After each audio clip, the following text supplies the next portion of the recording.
Hello and welcome back to the channel HardReset.Info, and today I will show you how to apply AliExpress coins.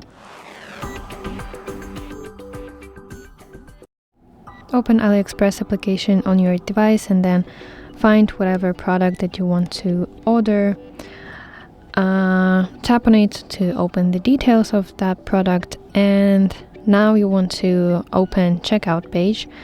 So you should press Buy Now button, tap Continue, and this is basically checkout page, order confirmation page as well. And here you want to scroll down, and here you can see the section Saved, and this is basically a coin section. And here you can select whether you want to use your coins or you don't want to use any coins this time. So for this exact item, you see that AliExpress automatically applied 30 coins,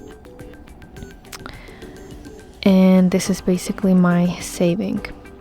So that's basically how we can apply AliExpress coins. I hope this video helps you, and if so, please leave a thumbs up and please consider subscribing to our channel. See you soon. Bye bye.